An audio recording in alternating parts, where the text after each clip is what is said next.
Bonsoir, Monsieur le ministre. Bonsoir, madame. Vous êtes porteur d'un message Oui. et vous avez la parole. Merci, madame. Communiqué de la Confédération des États du Sahel, AES, relatif à la violation de l'espace aérien confédéral. La Confédération des États du Sahel informe l'opinion qu'un aéronef appartenant à l'armée de l'air de la République fédérale du Nigeria, de type C-130, a été contraint de se poser ce jour, 8 décembre 2025, à Bobo-Dioulasso, au Burkina Faso, à la suite d'une situation d'urgence en vol, alors qu'il évoluait dans l'espace aérien burkinabé. L'avion militaire avait à son bord 2 membres d'équipage et 9 passagers, tous militaires. Une enquête a été immédiatement ouverte par les services compétents burkinabés et a permis de mettre en évidence l'absence d'autorisation de survol du territoire burkinabé par cet appareil militaire. La Confédération des États du Sahel condamne avec la plus grande fermeté cette violation de son espace aérien et de la souveraineté de ses États membres. Face à cet acte inamical mené au mépris du droit international et des règles internationales d'aviation civile et ou militaire, les dispositions sont prises pour garantir la sécurité de l'espace aérien confédéral, la souveraineté et l'intégrité territoriale de ses États membres, ainsi que la sécurité des populations de la Confédération AES. À cet égard, et sur instruction des chefs d'État, les défenses aériennes, anti-aériennes de l'espace confédéral mises en alerte maximale conformément à la déclaration du Collège des chefs d'État en date du 22 décembre 2024, ont été autorisés à neutraliser tout aéronef qui violerait l'espace confédéral. Fait à Bamako, le 8 décembre 2025, signé Général d'armée Assimi Goïta, président de la transition, chef d'État de la République du Mali, président de la Confédération des États du Sahel AES. Voilà. Merci beaucoup, Monsieur le ministre. Merci. Vous restez avec nous pour la suite de l'édition. Et dans la suite de ce 20 heures, plus de 100 000 étudiants formés en 50 années d'existence. La contribution de l'université Joseph Kizerbo, autrefois connue sous l'appellation l'université de Ouagadougou au développement endogène et durable du Burkina, n'est plus à démontrer. C'est en 1974 que ce temple du savoir, qui se trouve être la première université publique du pays des hommes intègres, a ouvert ses portes. 50 ans après, le bilan est fort éloquent. Eh bien, l'événement est célébré sous l'angle d'hommage aux pionniers. Les grandes étapes avec Paul Moyenga et Moussaki. L'université Joseph Kizerbo commémore ses 50 ans. 50 ans au service de la formation des hommes et femmes bâtisseurs du Burkina Faso.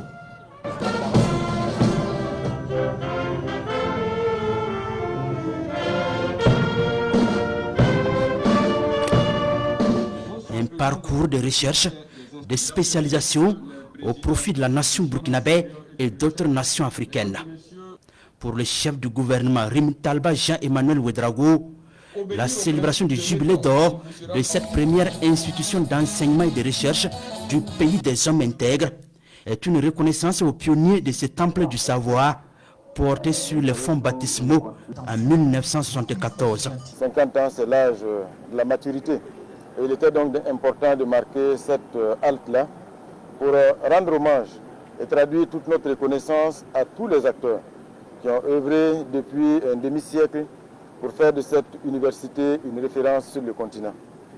Et vous savez, si effectivement pendant 50 ans, cette université a eu un parcours extrêmement riche, et les chiffres sont éloquents, plus de 150 000 diplômés, 50 000 étudiants aujourd'hui. Quand on se souvient qu'il y en avait moins de 400 à l'ouverture, on peut se convaincre véritablement qu'il y a de grands acquis. Donc c'est des mots de gratitude et de reconnaissance à tous ces acteurs qui, dans un esprit de sacrifice, ont œuvré à faire de cette université ce qu'elle est aujourd'hui. Restructuration, innovation et changement de nom ont jalonné l'existence de cette première université. De l'université de Ouagadougou, puis l'université Ouaga 1, elle devient en 2015 l'université Joseph Kizerbo. Un changement de nom pour impulser une dynamique souveraine dans la formation des étudiants, mais également pour rendre un hommage à ces monuments de l'histoire africaine. L'université Joseph Ki-Zerbo porte un nom qui est lourd de sens. Quand on connaît le professeur Ki-Zerbo, quand on connaît ses œuvres, il est présenté comme le chantre de l'endogénéité. Je pense que c'est un message également à l'ensemble des acteurs de l'université Joseph Ki-Zerbo et de toutes les autres universités, à faire en sorte que nous puissions domestiquer le savoir. Vous savez, le professeur Joseph Ki-Zerbo lui-même le disait, si on ne domestique pas le savoir, si on ne fonde pas le savoir sur des ressorts endogènes, évidemment le résultat c'est qu'on va cloner nos étudiants, les clonant donc à l'aune d'autres civilisations. Donc c'est un message important de refondation et le gouvernement reste engagé, conformément aux orientations du camarade président du Faso, à faire en sorte que les conditions s'améliorent. En un demi-siècle d'existence, l'université Joseph Ki-Zerbo compte aujourd'hui plusieurs laboratoires, des unités de recherche, des instituts de spécialisation, avec une volonté affichée de la digitalisation des services. Le taux de normalisation des filières est estimé à plus de 80%. Le nombre d'étudiants qui est passé de 373 en 1974 à 50 303 en 2024. L'effectif des enseignants qui est passé de 35 à 1147.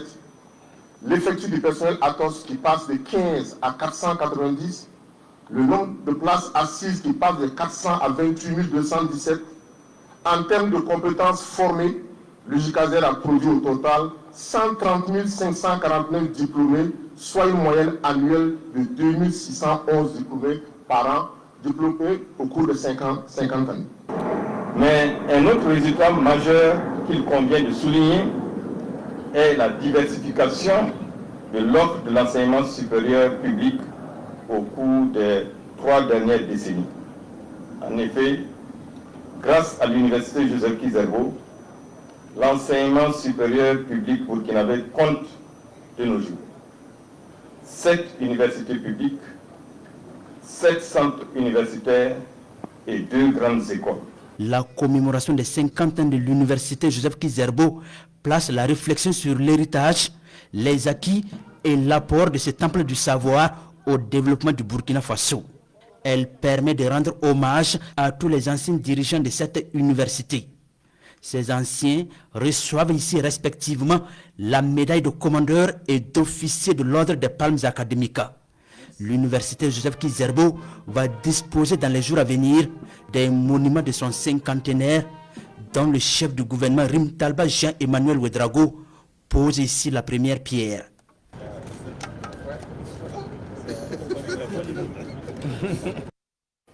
Enthousiasme et ferveur, c'est aussi dans cet esprit que les populations du Nakambé ont accueilli le flambeau de la solidarité qui est arrivé dans la région avec la caravane des Messira. À Niogo, le flambeau est transmis au gouverneur du Nakambé par son collègue du Nazinon et tout au long du parcours jusqu'à Tinkodgo, les populations sont appelées à plus de solidarité envers ceux qui sont dans le besoin. Hassan Guépri, Nicolas Sorgo. C'est à Niango, non loin du fleuve, qui a donné son nom à la région baptisée Nakambé, que le gouverneur Aboudou Karim Lamizana reçoit des mains de son homologue du Nazinon Yvette Nakoulma le flambeau de la solidarité.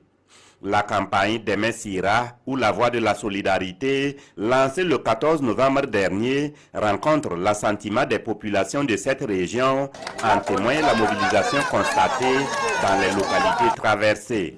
Le message de la solidarité, il est perpétuel, il est permanent et il est habituel. Il doit être ancré en nous, en tous les Burkinabés, tous les jours.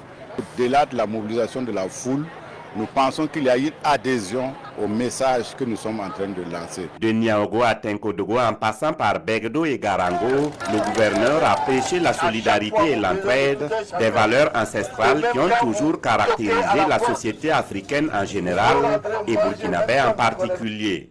Depuis Tinkodgo, chef-lieu de la région du Nakambé, il lance un appel vibrant à l'ensemble des filles et fils de sa région, de l'intérieur tout comme de la diaspora.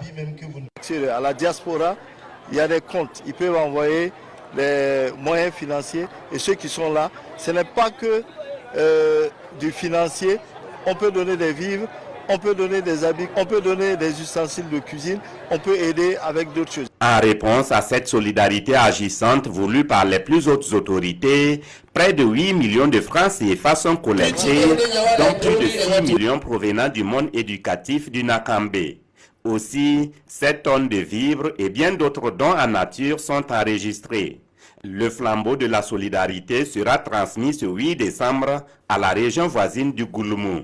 Quant aux dons, ils sont toujours recevables jusqu'au 31 janvier 2026. Le rapport public annuel 2024 de la Cour des comptes avait déjà été remis au président du Faso. Il vient d'être présenté au grand public au cours d'une conférence de presse. Le rapport met en évidence les fautes et irrégularités dans la gestion des deniers publics. Il en ressort des dizaines de dossiers examinés révélant des présomptions de fautes et des cas d'infraction pénale. Le rapport formule aussi des recommandations pour éviter les dysfonctionnements et prévenir les récurrences. Moussaki. Le rapport public annuel exercice 2024 de la Cour des comptes est ici dévoilé aux hommes et femmes des médias. Un rapport de plus de 300 pages qui présente les résultats des missions de contrôle de l'institution, de la gestion des structures et institutions de l'État des derniers publics. Ce document est la synthèse des activités menées par la Cour durant l'année judiciaire 2022-2023. Il s'agit donc pour le président Latin Poda et ses collaborateurs d'une présentation synthèse des différents manquements dans la gestion des finances publiques au cours de la période ci-dessus mentionnée. Dans plusieurs secteurs et structures de l'État, des irrégularités existent. Le parquet général analysera ces différents cas pour voir ceux susceptibles d'elles constituent des fautes de gestion et envisager la suite à les réserver. Le rapport identifie pour chaque cas les structures concernées et les catégories d'agents présumés auteurs. Ces constats appellent des suites appropriées, tant administratives que juridictionnelles, lorsque les faits les rendent nécessaires. L'organisation et le fonctionnement dans les domaines de la santé et de l'activité aurifère ont fait par exemple objet de contrôle. Et on y constate entre autres l'omission des pièces justificatives, la non-mention des quittances payées, la discordance des reports de données. Des irrégularités qui causent d'énormes préjudices à l'État burkinabé. Et pour cela, au moins une soixantaine de dossiers sont en cours d'instruction. La Cour des comptes émet plusieurs recommandations pour venir à bout de ces dysfonctionnements. La commission d'erreur par la perception spécialisée du ministère de l'Énergie, des Mines et des Carrières sur les références des quittances et les dates de paiement et la non-mention de la TVA perçue au titre des prestations de services de la SONASP par ses services sur les formulaires de déclaration. Des recommandations ont été formulées aux responsables des structures chargées de leur mise en œuvre, notamment le SP-ITIE, les responsables de la Direction générale des douanes et du Fonds d'intervention pour l'environnement, le percepteur spécialisé du ministère en charge des mines, la SONASP, etc., de prendre des mesures pour remédier aux irrégularités constatées, chacun suivant son domaine de compétence. Sur la sincérité et la transparence des données, les constats ont fait ressortir des irrégularités portant sur des différences de mention entre les quittances et les formulaires, de même que l'omission d'une pièce justificative constituée d'un avis de crédit. Aussi, la Cour a-t-elle recommandé aux directeurs généraux des douanes et de l'Agence nationale des évaluations environnementales de veiller à un meilleur report des données et à l'exhaustivité des pièces justificatives lors de la transmission des formulaires de déclaration ITIE, chacun suivant sa compétence. Malgré les irrégularités constatées, le Burkina Faso reste l'un des meilleurs pays à se conformer aux réformes de l'UEMOA. Et la Cour des comptes entend jouer pleinement son rôle d'institution de contrôle des finances publiques pour une transparence, une redevabilité et pour l'intérêt général du Burkina Faso. Nous vous l'annoncions, à Dori, plus de 50 magasins de vente de produits divers ont reçu la visite inopinée de la direction régionale en charge du commerce du Liptako. Les agents ont procédé au contrôle des prix des produits de grande consommation et les contrevenants à la réglementation sont sommés de se mettre en règle afin de protéger le consommateur de tout abus. On fait le constat avec Ibrahim Kagone, Souleymane Kwanda et Séni Chemtouré. La direction régionale en charge du commerce de Liptako lance ici à Douri une opération de contrôle des prix et des normes. Pour cette première journée, tout commence dans cette alimentation située près de cette station-service. Après, cap sur les autres boutiques et lieux de commerce. Après le contrôle d'une cinquantaine de commerces, plusieurs manquements sont relevés. Nous constatons que les prix, dans beaucoup de boutiques, nous constatons que les prix ne sont pas affichés. Ça, c'est le premier constat que nous faisons. De deux, on a aussi constaté qu'il y a certains produits qui sont périmés et qui se trouvent aussi dans les rayons, lesquels produits ont fait l'objet de saisie. Malgré ces manquements, ils sont nombreux ces acteurs économiques à saluer l'initiative.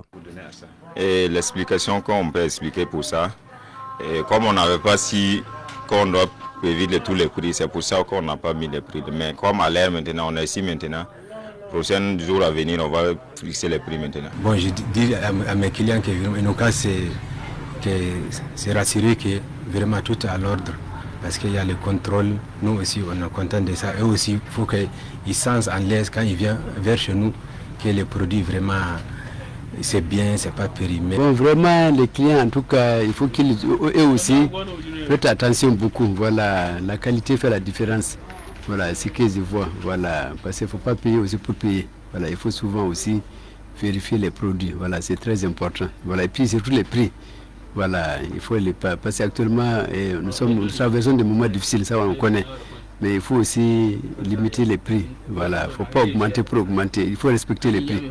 Face aux infractions constatées, des convocations ont été délivrées. Et c'est l'occasion pour la direction régionale en charge du commerce d'inviter tous les commerçants au respect des normes en vigueur. Autre point, à l'appel du chef de l'État de construire des logements sociaux pour abriter les personnes déplacées internes et autres personnes vulnérables, ils avaient répondu, promettant d'apporter 60 millions de francs CFA. Il s'agit du cadre, un regroupement d'opérateurs économiques de la région du Guiriko. Après avoir apporté une première tranche, le cadre a remis ce 6 décembre 2025 un chèque de 20 millions de francs CFA au gouverneur de la région pour ainsi solder sa promesse. Compte rendu de Kadou Romenki et Jérôme Tendano. Si ce chantier de l'opération spéciale de construction de 50 logements sociaux au profit des déplacés internes et autres personnes vulnérables suit bien son cours, c'est aussi grâce au cadre des opérateurs économiques du Grand Ouest. Ce chèque de 20 millions de francs CFA remis au gouverneur de la région du Guiriko vient donner un coup d'accélérateur aux travaux. Aujourd'hui, je peux dire que c'est l'apothéose, comme le dit les gens de la culture.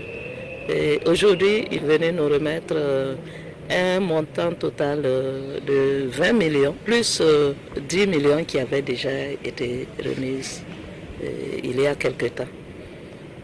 Donc, nous ne pouvons que leur exprimer toute notre gratitude et notre reconnaissance pour les efforts qui ont été consentis par chacun d'eux. Et profiter, appeler les autres forces vives à adhérer à ce projet. Le point complet de l'évolution des travaux est également fait à la délégation. Une délégation satisfaite du respect des consignes de transparence exigées par le président du FASO, le capitaine Ibrahim Traoré. Le cadre avait pris des engagements à la hauteur de plus de 60 millions dans le cadre des initiatives présidentielles, et entre autres, et en son volet et construction des logements sociaux. Il faut dire que Madame le gouverneur avait mené des plaidoyers et le cadre s'est engagé et a contribué un temps soit peu à la construction. Et ce soir, on a eu l'occasion, n'est-ce pas, d'écouter le comité technique qui a fait le bilan des avancements des travaux. Et on s'est rendu compte que vraiment c'est un travail minutieusement suivi. Et donc on est très très satisfait. Ce soir, c'est l'occasion pour nous de venir solder une fois de plus nos engagements. Le cadre des opérateurs économiques du Grand Ouest dit être résolument engagé et donne ici rendez-vous à très bientôt sur d'autres chantiers de développement en soutien à la haute vision du capitaine Ibrahim Traoré, chef de l'État. Ce projet vient en aide aux enfants en conflit avec la loi. Il s'agit du projet d'appui à la réinsertion socio-professionnelle des enfants en conflit avec la loi. De son contenu, on note que les bénéficiaires vont recevoir une formation à la fois technique et pratique dans divers métiers. Le projet est porté par l'association de soutien à la mère et à l'enfant pour le développement durable et offre donc à ces enfants une opportunité d'une réinsertion réussie dans la société pour contribuer efficacement au développement du Burkina. Le lancement à Koutougou avec Sayouba Souri. Une rencontre d'échange entre acteurs du monde socio-professionnel pour sauver des enfants.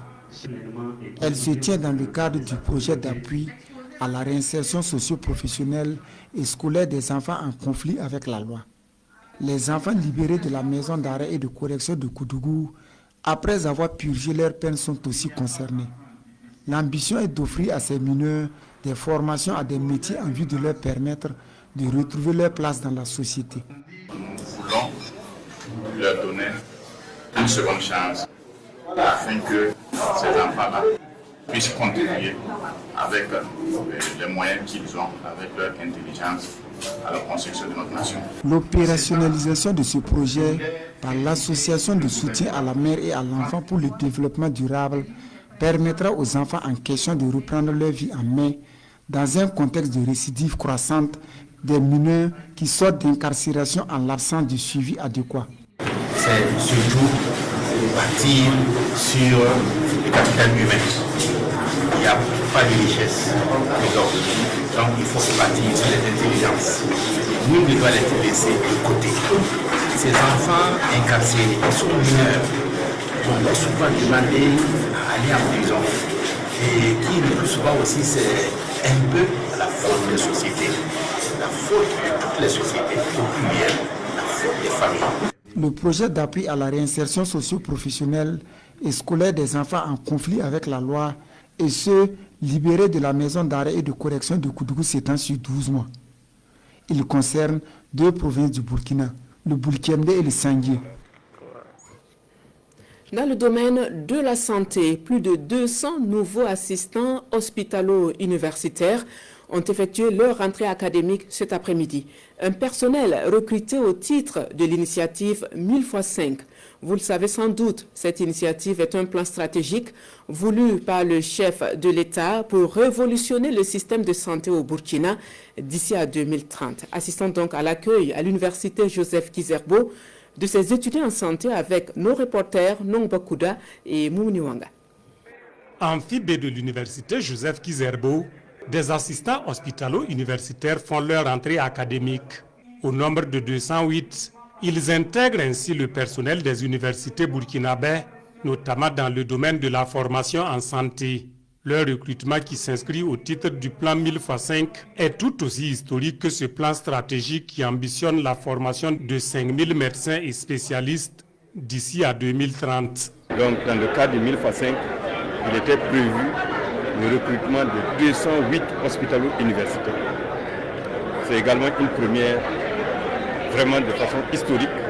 C'est la première fois que nous recrutons 208 hospitalo-universitaires, ce qui représente au moins ce qu'on a recruté pendant les 15 dernières années, en une seule année. Cela est un bond qualitatif dans le cadre donc, de l'enseignement supérieur, surtout de l'encadrement des différents étudiants qui devraient évoluer dans les DS. L'instant a servi de cadre au ministre en charge de l'enseignement supérieur pour féliciter et encourager ses futurs encadreurs des médecins et spécialistes. Le professeur Adjima Tchambiano de les inviter à servir avec dévouement pour la réussite de ce plan, partie intégrante de l'initiative présidentielle pour la santé voulue par le président du Faso, le capitaine Ibrahim Traoré. En termes de candidature, on était à plus de 400 candidats qui avaient postulé donc pour être recrutés. C'est 208 à l'arrivée. Donc c'était normal pour nous de passer d'abord les féliciter, de les encourager, mais surtout de les engager dans cet esprit patriotique dans lequel nous sommes aujourd'hui, qui commande que tout le corps enseignant soit en phase avec la vision du gouvernement, de sorte qu'à la fin, nous puissions disposer des produits de qualité, mais surtout des compétences. Prennent part également à cette rencontre le représentant du ministre de la Santé et les présidents des universités publiques. La rencontre a également généré des informations administratives pour ce nouveau personnel qui rejoindra les universités d'accueil conformément à la répartition. À Kossiam, le personnel militaire et le personnel civil de la présidence du Faso ont pris part à une opération de collecte de sang, une campagne organisée par le comité d'institution de lutte contre le sida et les infections sexuellement transmissibles de la présidence du Faso en collaboration avec le centre médical du camp Nabakom 2. On fait donc le point avec Ali Zungrana. Le personnel militaire et civil de la présidence engagé pour répondre aux besoins en produits sanguins du Centre national de transfusion sanguine et au sein des forces combattantes. Prise de poids et de la tension artérielle par-ci, don de sang par-là. Tous ici sont animés de la même intention, contribuer à sauver des vies à travers leur sang. Il y a des malades qui sont en manque de sang. Il y a des blessés qui sont en manque de sang. Donc c'est pour cela que je suis venu pour donner mon sang, pour sauver la vie de mes collègues. Je suis venu pour donner mon sang, pour contribuer à sauver des vies de nos forces de défense et de sécurité. La majorité de ceux qui ont besoin du sang, c'est nous les militaires qui en ont vraiment besoin. C'est pour cela que je suis venu pour donner aussi, pour aider mes collègues militaires. Pour une prévision de 70 poches de sang, ce sont 76 poches qui sont ici collectées. Des résultats jugés satisfaisants par les organisateurs, mais aussi interpellateurs. Une occasion pour eux d'inviter les Burkinabés à multiplier les dons de sang parce que salvateurs. On a décidé d'organiser une activité de don de sang afin de pouvoir soutenir aussi les actions du CNTS. Donc nous avons eu plusieurs donneurs, civils comme militaires de la présidence du Faso. Et dans l'ensemble, c'était une activité qui était satisfaisante et les objectifs ont été pleinement satisfaits. La majorité des décès qu'on observe en situation de guerre, les décès évitables, sont des décès qui sont dus à des hémorragies. Si nous donnons notre sang, nous participons pleinement à cette activité de prise en charge des blessés aussi. Deuxième du genre, cette activité de don de sang est inscrite au programme du comité d'institution de lutte contre le sida et les infections sexuellement transmissibles de la présidence du Faso. 2030, c'est la date définie par le Burkina pour vaincre définitivement le VIH-Sida.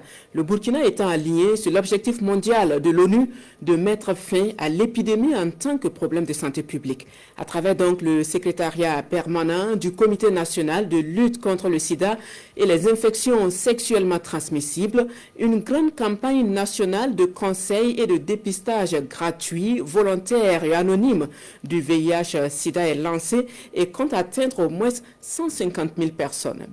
Frédéric Nichema pour les précisions. C'est parti pour la grande campagne nationale de conseil et de dépistage gratuit, volontaire et anonyme du VIH-Sida, édition 2025. Une riposte d'envergure et de proximité qui cible notamment les populations déplacées, les adolescents, les jeunes, les femmes, les routiers, les orpailleurs et autres groupes clés. L'objectif est de dépister 150 000 personnes sur toute l'étendue du territoire national. Le dépistage demeure la porte d'entrée essentielle pour accéder à la prévention, au traitement et à l'accompagnement. Sans dépistage, nous ne pouvons ni protéger, ni prendre en charge, ni briser la chaîne de transmission. C'est pourquoi cette campagne nationale revêt une importance capitale. Selon les acteurs, la lutte contre le VIH-Sida est devenue une cause sociale nationale. C'est pourquoi cette campagne mobilise plus de 180 associations et de milliers d'acteurs du terrain des 17 régions du pays. Ces associations ont un rôle clé à travers la sensibilisation des populations en langue locale dans leur zone de résidence, organiser des séances d'éducation, de conseils avant et après le dépistage, mobiliser les jeunes, les femmes, les travailleurs, les leaders communautaires et coutumiers, assurer la confidentialité, le respect et la dignité humaine. Orienter les personnes dépistées positives vers des centres de prise en charge globale. J'invite l'ensemble des acteurs de la société civile engagés dans la lutte à faire preuve de responsabilité et d'engagement, comme cela a toujours été le cas, pour marquer à jamais notre dévouement à l'élimination du sida d'ici à 2030. La campagne nationale de conseil et de dépistage du VIH-Sida édition 2025 se déroule du 28 novembre au 13 décembre. Elle a lieu dans le cadre de la commémoration de la Journée internationale de la lutte contre le VIH-Sida. Des professionnels des médias sont outillés sur le journalisme sensible au genre, une activité qui participe à l'initiative dite 16 jours d'activisme contre les violences basées sur le genre. Après donc cette séance de formation, le ministère en charge de l'action humanitaire et son partenaire, le programme d'appui au développement sanitaire, souhaitent une meilleure prise en compte des violences basées sur le genre dans le traitement de l'information par les médias. Fanta Ouattara, compte rendu. Pour des contenus journalistiques respectueux des textes et normes en vigueur au Burkina Faso, en lien avec les VBG, les violences basées sur le genre, une trentaine de journalistes de médias publics et privés sont outillés sur le journalisme sensible au genre. Selon les statistiques, au Burkina Faso, plus de 9500 cas de VBG sont répertoriés, dont 8314 cas de violences faites aux femmes et aux filles. Les violences basées sur le genre, c'est une préoccupation tant qu'elle n'est pas traitée. Et ça constitue un handicap. Mais quand il y a des gens, et du fait du comportement de certains, et qui ne peuvent pas donner le meilleur d'eux-mêmes, ou que parfois, ils peuvent même perdre la vie suite à certaines violences, mais vous voyez que c'est véritablement un problème. Un problème qui doit être pris à bras le corps, selon le ministère en charge de l'action humanitaire et son partenaire, le programme d'appui au développement sanitaire. Cette formation entend donc renforcer les capacités de ces hommes et femmes des médias sur les mécanismes de prise en charge et de dénonciation et les principes clés du journalisme sensible au genre. À l'issue des échanges, les journalistes devront avoir des sujets d'originalité qui puissent vraiment impacter la société, car c'est un phénomène qui est bien connu dans nos contrées. Et les journalistes doivent bien jouer leur rôle pour pouvoir éradiquer ce phénomène au Burkina Faso. Pour ce faire, les sujets proposés doivent être capables d'aider les victimes à se reconstruire et surtout garantir leur sécurité et leur vie privée. Cette session de formation s'inscrit dans le cadre des 16 jours d'activisme contre les violences basées sur le genre. Nous vous amenons à présent à Tuli, dans le Bazega, pour constater un acte citoyen, un engagement de la population dans un esprit de contribuer activement au développement endogène. Eh bien, la digue du barrage de Tuli avait cédé sous l'effet des eaux de pluie, rendant le passage difficile aux populations. À l'appel donc de l'Association pour le développement de Tuli et l'Association des commerçants, entrepreneurs et hommes d'affaires de Tuli, les populations ont mis la main à la pâte pour que la digue soit désormais carrossable. Sayouba Souré pour le constat. Certains transportent des roches sur le site, d'autres ramassent de la terre. Ici, des cailloux sont concassés pour permettre de niveler la voie. Tous les moyens sont mis pour rendre la voie praticable. Nous sommes à Tuili, dans le Bazega, à une cinquantaine de kilomètres de Ouagadougou. Les populations décident elles-mêmes de réhabiliter le pont de la principale voie du village. Je salue l'action des autorités compétentes qui sont venues regarder et qui travaillent à refaire ce pont. Mais en attendant, nous avons essayé de trouver entre filles et fils de Tuili une solution palliative en attendant qu'une solution définitive soit trouvée. La digue a cédé sous la pression des fortes pluies de la saison écoulée. Sa réflexion vise à rétablir le passage entre le village et les autres localités. Une initiative qui témoigne de la solidarité et de l'engagement des filles et fils de Tuili. Ce qui a été réalisé aujourd'hui, Tuili est devenu accessible à nouveau. Et je voudrais saluer la grande mobilisation aujourd'hui. Les jeunes, les femmes, les vieux, tout le monde. Tous ceux qui, d'une manière ou d'une autre, ont apporté une contribution matérielle, financière, pour que nous puissions réaliser ces travaux. Aujourd'hui, nous sommes très contents, sommes comblés de voir que c'est une réalité, que le pont a été réhabilité à moitié, on va dire, puisqu'on attend toujours la meilleure des manières de réhabilitation d'un pont venant de nos autorités. Naba Sigri de Tuili invite les filles et fils du village à répondre toujours présents aux travaux d'intérêt général. Selon les populations, cette initiative s'inscrit en droite ligne de la vision du chef de l'État, le capitaine Ibrahim Traoré, pour le développement communautaire. Et ce 8 décembre s'est ouverte à Ouagadougou la 3e édition des Polyphonies pour la paix. Comme à l'accoutumée, les forces de défense et de sécurité sont à l'honneur. L'événement connaît plusieurs innovations, une édition qui se positionne comme celle de la maturité et de la transformation des polyphonies en festival. Salifou Belem, Lambert Soma.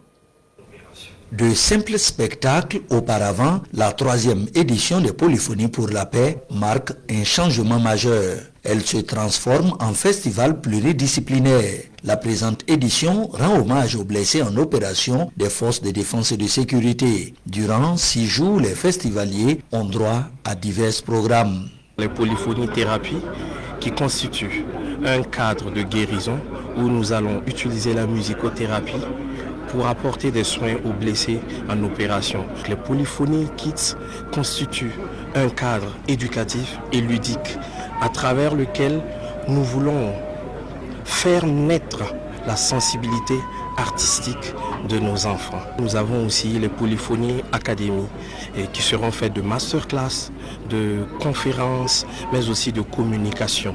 Les polyphonies pour la paix ne sont pas seulement un rendez-vous musical, elles sont un espace de guérison, un appel vibrant à l'unité, à la cohésion et à la paix durable. C'est pourquoi elles bénéficient du soutien de plusieurs acteurs nationaux et internationaux. Le PNUD croit profondément en la force du patrimoine culturel et de la créativité artistique pour renforcer les liens sociaux, promouvoir la tolérance et accompagner les communautés dans leur reconstruction morale et émotionnelle. Lorsque la culture est portée avec passion et vision, elle devient un instrument de transformation, un langage qui répare, qui relie et qui inspire. Les polyphonies pour la paix en sont une illustration parfaite. Pour le ministre d'État, ministre de la Défense et des anciens combattants, les polyphonies pour la paix ne célèbrent pas seulement l'art, elles célèbrent la vie, la dignité et le courage du peuple burkinabé. En lançant cette édition à l'hôpital militaire Alassane Koulibaly, le comité d'organisation honore toutes les forces combattantes. Je tiens également à saluer l'initiative profondément humaine portée par les organisateurs à travers les travaux de réhabilitation du centre des blessés. Ces différents gestes, au-delà de leur valeur matérielle, sont des marques de respect, de solidarité et de reconnaissance envers ceux qui se battent pour le Burkina Faso. Ils témoignent d'une culture qui agit, d'une culture qui soigne, d'une culture qui se tient aux côtés de nos forces. Après la cérémonie officielle de lancement, les personnalités présentes rendent visite aux blessés en opération hospitalisés dans cette structure sanitaire. La clôture des polyphonies pour la paix est prévue le samedi 13 décembre à la place de la Nation de Ouagadougou.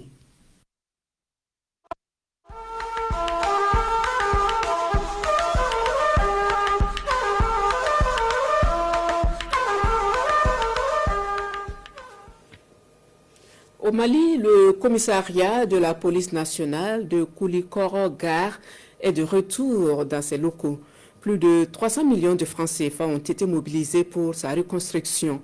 Ce commissariat avait subi les dégâts causés par les eaux de pluie. Les populations saluent l'initiative qui participe à la lutte contre le terrorisme et les criminalités de tout genre. Boubacar Sissoko, Amadou Thiokari, compte rendu. Le commissariat de la police nationale de Koulikoro-Gare était dans une dégradation avancée. La tutelle a mis fin à ce cauchemar en le reconstruisant entièrement pour mettre les agents de police à l'abri des aléas et leur offrir du coup des locaux adéquats. L'inauguration de ce joyau architectural est un ouf de soulagement et pour la population et pour les agents de police. Sa construction se justifie à plus d'un titre. Rapporté à l'échelle de sa position géographique, il est placé au cœur de la ville de Koulikoro. La déclinaison des contours de son secteur de compétence nous donnera une idée précise de son importance stratégique dans le combat contre la criminalité, le banditisme et toute autre forme de crime organisé, en l'occurrence le terrorisme dans la localité. Ces bâtiments flambant neufs sont construits sur financement du budget national à plus de 304 millions de francs CFA. Les travaux ont été exécutés en 8 mois par l'entreprise Dynamique BTP. Aujourd'hui, nous sommes à Koulikoro. Demain, nous serons ailleurs. Toujours, nous serons sur le terrain, en permanence et aussi longtemps que notre force et nos moyens nous le permettront. Nous continuons de réaliser des infrastructures modernes pour loger de neuf les forces de sécurité. La réussite de sa mission en dépend. Tel est mon vœu. Le paradigme de la police de répression doit progressivement faire place dans la conscience de nos concitoyens à une police qui écoute, qui conseille et qui éduque. Nous y travaillons sans relâche. Ce commissariat de police de Koulikoro-Gare est bâti sur une superficie de 2000 m². Il comporte 3 principaux bâtiments avec des bureaux, une salle de réunion, un parking auto, un château d'eau et bien d'autres commodités. Du côté du Niger, nous prenons des nouvelles de la 17e édition du Festival de l'Aïr qui célèbre l'héritage touareg et sahélien dans la localité d'Iferouane. En marge donc des activités, la directrice générale de la Nigélec, la Société nigérienne d'électricité, a visité la centrale hybride d'Iferouane. On fait le point avec Moussa Efalaï et Bachirou Aruna de la RTN. Inaugurée en décembre 2022, la centrale hybride d'Iferouane, visitée par la directrice générale de la Société nigérienne d'électricité Nigélec, Fatih Abarchi, a 3 sources d'énergie électrique. Des groupes électrogènes d'une capacité de 360 kVA, 884 panneaux solaires installés qui font 362 kVA crête, 50 batteries de 516 kVA. La directrice générale de la Nigélec, Fatih Abarchi, a visité les installations de la centrale hybride, notamment les panneaux solaires, les groupes électrogènes, en passant par la salle de commande, pour s'enquérir des conditions de travail des agents et le fonctionnement des matériels. La directrice générale de la Nigélec a trouvé un personnel mobilisé et motivé à qui elle a transmis tous ses encouragements. Je suis très satisfaite. Les installations sont à point et il n'y a pas de problème majeur. Mon inquiétude, je pensais qu'il y avait un déficit, malheureusement, au vu de tout ce que la Nigélec a comme disponibilité. La ville d'Iferouane totalise 1054 abonnés de la Nigélec, dont 378 compteurs post-payés et 676 compteurs prépayés. La consommation de la ville d'Iferouane maximale est estimée en période de chaleur à 260 kVA et pendant le froid à 170 kVA. À l'heure actuelle où la ville d'Iferouane accueille les manifestations de la 17e édition du Festival de l'Aïr, la fourniture d'énergie électrique de la Nigélec tourne 24 heures sur 24. Et nous revenons sur le communiqué de la Confédération des États du Sahel, AES, relatif à la violation de l'espace aérien confédéral.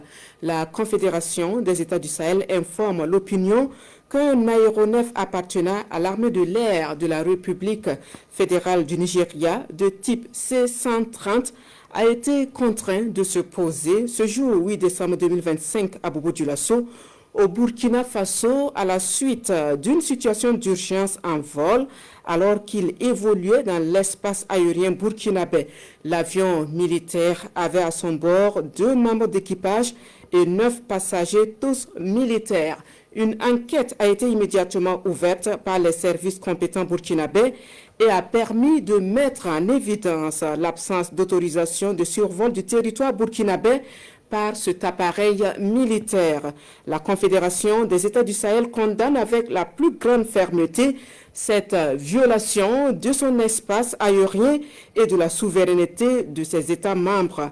Face à cet acte inamical mené au mépris du droit international et des règles internationales d'aviation civile et ou militaire, des dispositions sont prises pour garantir la sécurité de l'espace aérien confédéral, la souveraineté et l'intégrité territoriale de ses États membres, ainsi que la sécurité des populations de la Confédération AES.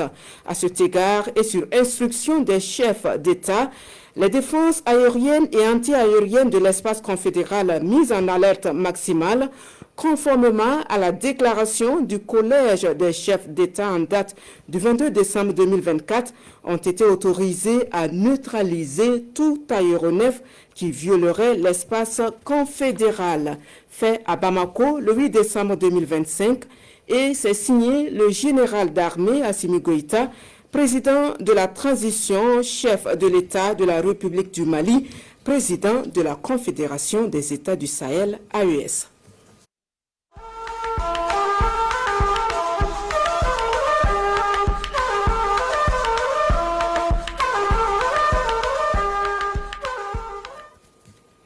L'actualité dans cette édition, c'est aussi le lancement de la campagne de collecte d'archives et d'artefacts cinématographiques. L'opération vise à rassembler et sauvegarder toute œuvre cinématographique encore dispersée au profit de la Cinémathèque nationale.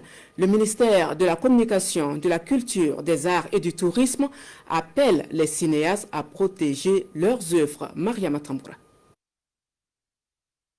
Le secteur cinématographique burkinabé, une source de fierté nationale, est le Festival panafricain du cinéma et de la télévision de Ouagadougou FESPACO, l'un des plus grands événements cinématographiques en Afrique, en est une preuve. Le ministère de la Communication, de la Culture, des Arts et du Tourisme met désormais au tableau de bord de ses activités la sauvegarde du patrimoine filmique. La campagne de collecte d'archives cinématographiques et d'artefacts ici lancée s'inscrit donc dans une dynamique de protection des films afin de les transmettre aux générations futures. À travers cette campagne, nous affirmons une conviction profonde. Aucune œuvre, aucun document, aucun fragment de notre histoire visuelle ne doit se perdre. Chaque image compte, chaque film compte. Chaque archive compte. Elle vise aussi à sensibiliser les professionnels du cinéma sur l'importance du dépôt légal, condition indispensable pour un patrimoine durable, reconnu et valorisé internationalement. Chaque particulier, cinéaste, réalisateur, producteur, l'ensemble des acteurs du monde du cinéma qui disposent d'une archive est appelé à se rendre à la Cinémathèque africaine de Ouagadougou pour le dépôt. Que ce soit des films sur support physique, pellicule 16, 35 mm, 8 mm, 16 mm et tout ce qui est aussi d'autres supports physiques tels que les VHS, les U-Matic, les Betacam, etc. Mais aussi c'est les archives numériques. Voilà, et quand on parle d'archives, ce n'est pas forcément tout ce qui est ancien, mais il y a aussi ce qu'on appelle donc les archives récentes. Aujourd'hui, avec le numérique, on ne peut plus avoir donc des archives physiques en tant que telles. La collecte concerne en fait tout ça. Nous avions aussi ce qu'on appelle donc les afférents du film. Les afférents du film, c'est tout ce qui est comme archives iconographiques. On doit collecter aussi tout ce qui est comme objet artefact, notamment les caméras, voilà, notamment tout ce qui est comme des supports qui ont servi à fabriquer donc le film. Pour des raisons de timing, la présente campagne de collecte d'archives cinématographiques de 2025 se tient dans 3 régions du Burkina Faso. La région du Kadiogo, la région du Guirico et la région de Nando. La campagne sera élargie aux autres régions en 2026. Et le film burkinabé est à l'honneur durant toute cette semaine. Jusqu'au 14 décembre prochain se tient au Senaza la 4e édition de la semaine du film burkinabé. Au programme des diffusions de films, mais aussi des sessions de réflexion et de transmission de savoir et valeurs. Le temps est donné par un hommage à Gaston Kaboré, l'un des pionniers de l'industrie cinématographique du Burkina. Moumouniwanga. Une tunique, un bonnet, une canne, puis une attestation et un trophée. Bref, des honneurs pour Gaston Kaboré, cinéaste burkinabé et talon d'or de Yenega de l'édition 1997 du FESPACO avec son film Boudiam. La 4e édition de la semaine du film burkinabé qui s'ouvre ainsi rend hommage à un des pionniers de l'industrie cinématographique du Burkina Faso. Une reconnaissance que le septuagénaire reçoit avec fierté. On fait son travail, déjà c'est bien de pouvoir le faire. Si en plus on vous félicite, on ne peut qu'en être heureux.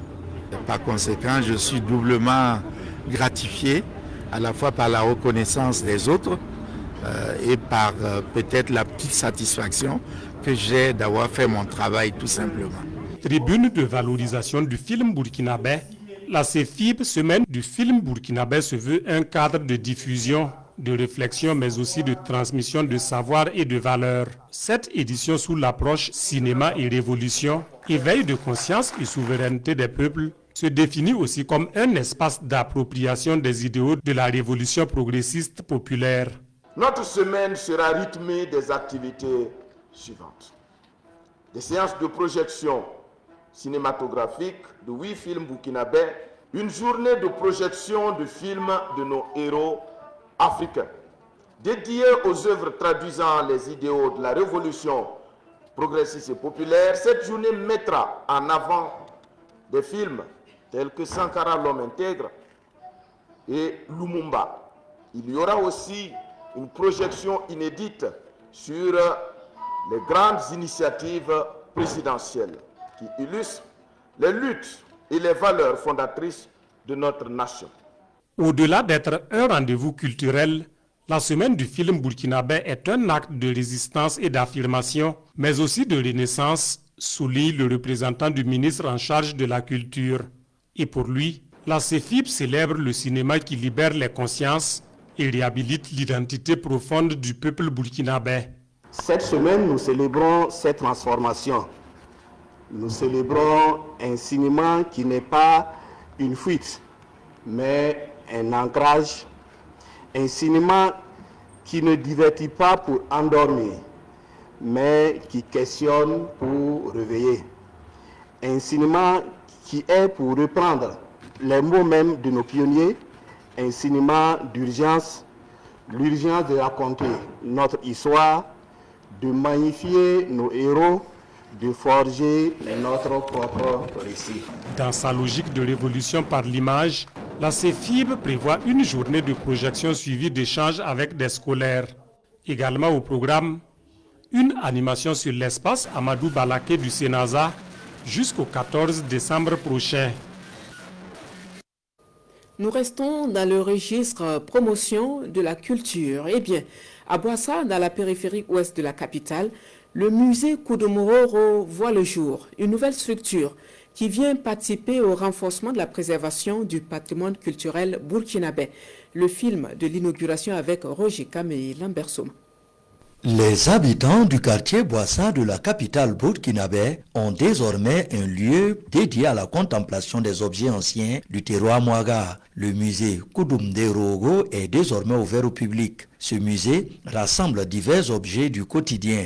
En créant ce lieu dédié à la préservation du patrimoine culturel burkinabé, l'initiateur entend permettre aux générations actuelles et futures de mieux s'approprier notre patrimoine.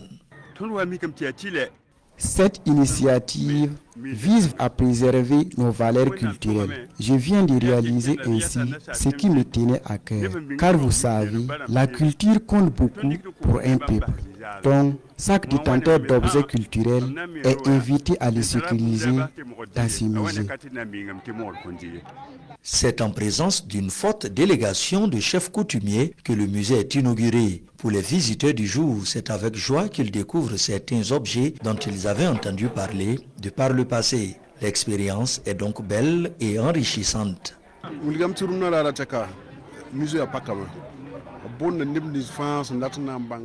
Avec l'ouverture de ce musée, nous appelons tout le monde à vraiment venir découvrir nos valeurs culturelles. Nous avons découvert beaucoup de choses dans ce musée. Donc, nous saluons la vision du promoteur.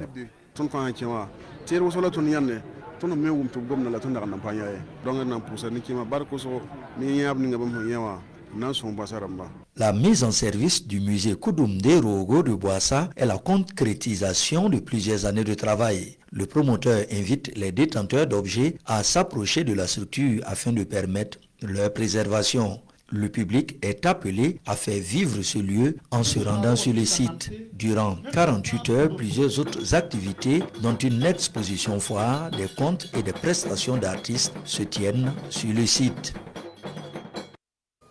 Nous sommes à présent dans le Guiruco pour l'installation du bureau des Dozo Doma. À la tête de l'équipe des Dozo Doma dans le Guiruco, Zakaria Koulibaly. La cérémonie d'installation a connu la participation de délégations du Mali et de la Guinée. Drissa Traoré, Siriki Miloko, Salam Dabal, compte rendu. Habillés de leur tenue ornée d'amulettes, les Dozo venus de différents horizons possèdent une série de rituels symboliques. L'intronisation, moment solennel, marque la reconnaissance de nouveaux membres, désormais investis de responsabilités communautaires et spirituelles. Nous attendons beaucoup du nouveau et à partir d'aujourd'hui, Zakaria et son équipe doivent incarner des valeurs conformes à l'esprit d'Ozo Doma, à savoir la justice, le respect et la défense de l'intégrité, la probité. Et le contexte actuel exige que nous fassions bloc autour de nos autorités et des forces combattantes pour la reconquête du territoire. En plus d'être un rassembleur, le nouveau président doit être un homme d'écoute, de tolérance. Et cette tâche incombe à tous les membres avec comme chef d'orchestre Zakaria Koulibaly, désormais président des Doma de la région du Guiruco.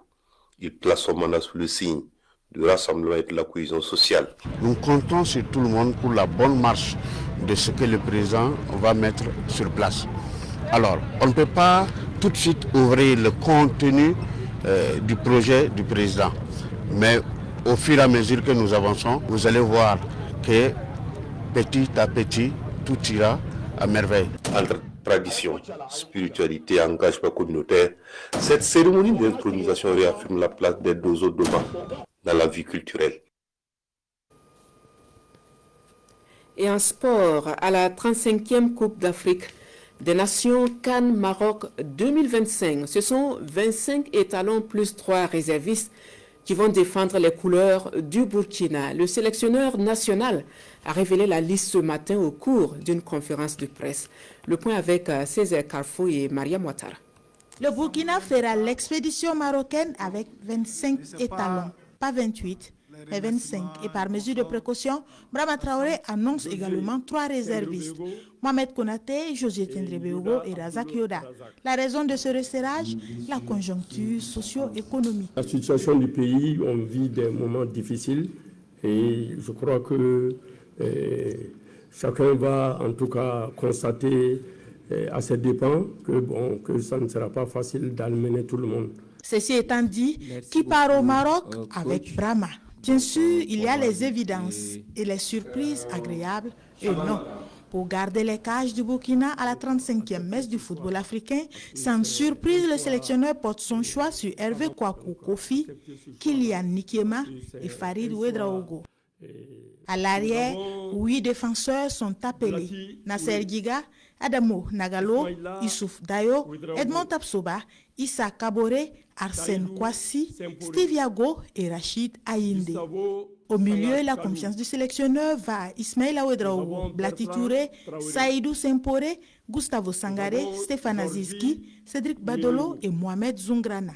Le bastion offensif est confié à Bertrand Traoré qui fait office de doyen avec déjà 5 ans dans les jambes. Dango Ouattara, Franck Lassina Traoré de l'expérience dans la sélection Merouki à la CAN 2025 avec Georges Minungu, Irie Bikalou et enfin Ouseni Bouda. Difficile de ne pas remarquer la présence de Franck Lassina Traoré de retour d'une blessure et Issa Kabouré qui attend toujours l'avis des médecins. La question n'a pas manqué. La réponse de Brahma Traoré. Lassina, nous l'avons vu à l'entraînement et nous pensons qu'il peut nous être très utile parce que c'est un fin finisseur. Et concernant Issa également, c'est un joueur cadre et qui est important sur le terrain et en dehors du terrain. Ne pas l'avoir avec nous, je crois qu'il nous manquera, je pense. Et c'est pourquoi il est là en entendant les résultats de son IRM, je crois, le 12. Et dernier délai pour l'envoi de la liste, le 11 décembre. À côté de ces présences remarquées, il y a des absences non moins remarquées comme Josué Tendrebego, présent tout le long des éliminatoires, ou encore Mohamed Konaté et Ismaël Gagnou. La réponse de Brahma Traoré, il fallait effectuer des choix. Et c'est ce que le staff a fait. Konaté, il nous a beaucoup aidé à un moment. Et on avait 3 pour 2 places. Et il fallait faire un choix. Voilà. Donc on a fait le choix de Landry et de Lassina. Gagnou est un joueur vraiment important et il aura le temps. Et nous avons Steve à droite, nous avons Badolo qui peut suppléer à droite. Bon, je crois qu'il faut des choix. Il y a des choix stratégiques à faire. Et je pense que nous assumons ce choix. Comme le disait André Gide, choisir, c'est se priver du reste. Avec sa liste des 25 assumée, Brahma Traoré entreprend l'expédition marocaine avec beaucoup d'ambition. Surtout la victoire finale pour le Burkina. Les étalons rallient Casablanca dans la nuit du 14 au 15 décembre pour moins d'une semaine de préparation, sans aucun match amical. Voilà nos encouragements aux étalons qui vont défendre les couleurs du Burkina au Cannes, ou bien à la Cannes Maroc 2025. Voilà qui referme donc l'édition. Merci à vous tous qui avez été des nôtres. On se donne rendez-vous demain sur ce plateau de 20h. Mais avant, le dernier retour de l'information du jour avec Ahadi Sandamba. C'est à 23h. Très belle soirée à tous.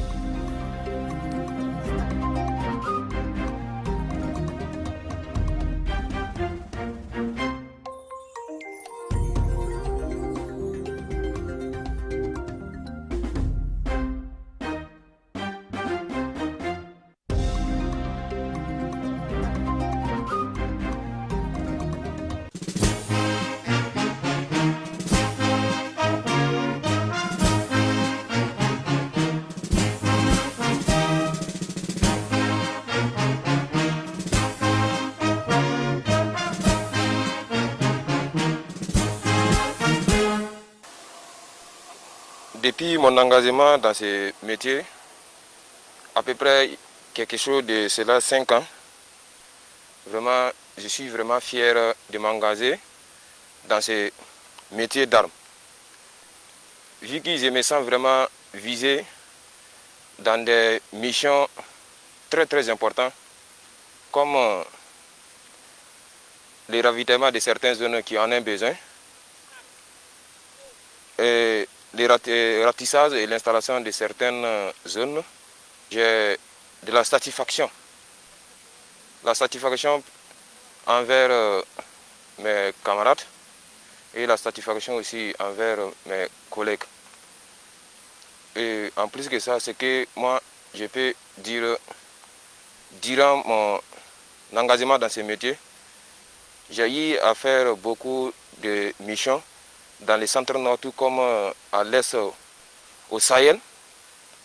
Et ce que je peux dire dans toutes mes missions que j'ai eu à faire, ce qui m'a vraiment marqué, c'était une mission offensive où on était chargé d'aller installer des populations dans la province de Kulsé, précisément dans la zone de Bassalgo, où on était sorti pour installer des villages en village, où on était pris à partie lors d'une embuscade, où vraiment nos hommes, nos éléments ont combattu et ont pu repousser l'ennemi, vu les blessés. Et ces blessés, vraiment, ils étaient évacués sur place. Vraiment, ça m'a marqué. Et à notre retour, on était vraiment accueillis par les populations. Et vraiment, dans ça, ce que je peux dire, comme message d'encouragement à la population, vraiment, leur soutien est notre plus grande force. Et nous sommes fiers de combattre à leur côté, même dans les moments difficiles, contre ces inoclates qui endeuillent notre pays, le Burkina Faso. Et comme message d'espoir, vraiment, ne jamais perdre confiance en nous, tout comme nous aussi nous avons confiance à eux. Car leur espoir est notre plus grande force qui nous surmonte les obstacles durs. Vraiment, je suis prêt jusqu'au péril de ma vie. La patrie ou la mort, nous vaincrons.